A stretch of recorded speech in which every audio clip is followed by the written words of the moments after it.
3 cups of flour, 4 eggs. 3 teaspoons of baking powder, 1 and 3/4 fresh milk, a pinch of salt, cheese, 1 cup of sugar, 1 spoon of vanilla opt. 3 cups of flour, kaya 1 cups of sugar ang ilalagay. Siyempre, ang supposed to be ang ilalagay dito ng sa 3 cups na flour is 3 eggs na oils lang din, pero ang ginawa ko ay 4. Tapos, baking powder po, ilalagay natin hindi po baking soda. Baking soda at baking powder. Ito po, dahil 3 cups, 3 teaspoon din po ilalagay natin na baking powder. Ihahalo din po natin yan. At syempre, lalagyan natin ng konting asin. Para talaga ng asin para mabalanse ang lasa. Konting asin lang. At syempre, ating haluin yan. Na po natin ang ating butter. Ayan. Ang butter po na inilagay ko ay 3 kutsara din po para mas malasa siya. Siyempre,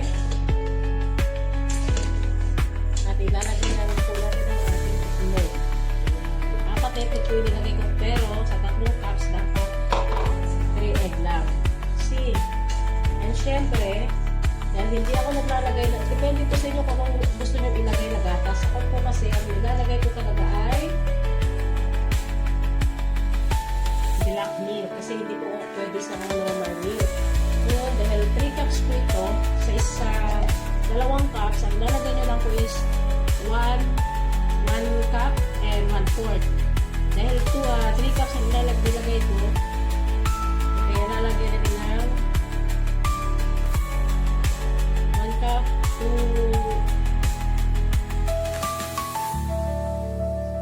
ayan, 1 cup and 3/4 na po nalagay natin kasi ayan, halo-haluin po natin. Ayan po, habang nag-aantay tayo ng magpupunas na tayo ng butter sa ating para hindi dumikit sa ating limangan. Ayan.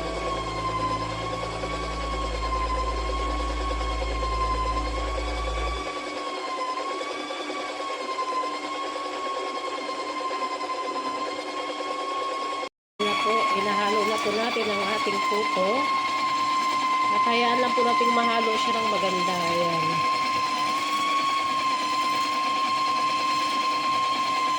Ayan. Okay na po ang ating texture. Ayan. Kung nakikita nyo, maganda na po siya.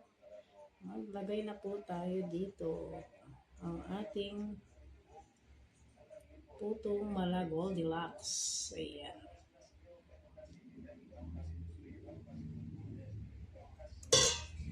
Siyempre, lalagyan po natin ng isang cheese. Ayan, sa ibabaw. Para naman, mamaya pag naluto, masarap na siya.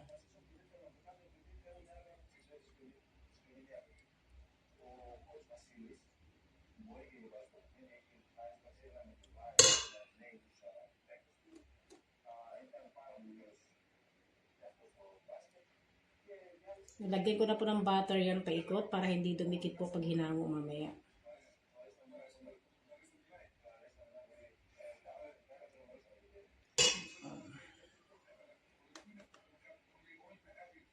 At ayan nga po, sinalang na natin ang ating siopaw. 30 minutes lang po at pagka after ng 30 minutes, hahanguin na po natin yan. Ayan na po, luto na ang ating mala Goldilocks na puto. Ayan po, ganun lang po kasimple magluto ng puto. Basta't ayos, tama ang sukat ng inyong mga ingredients. Yan po ang kalalabasan niya. Napakalambot po niya. Papasin niyo yan po. Napaka-fluffy po niya. Napakasarap po niyan.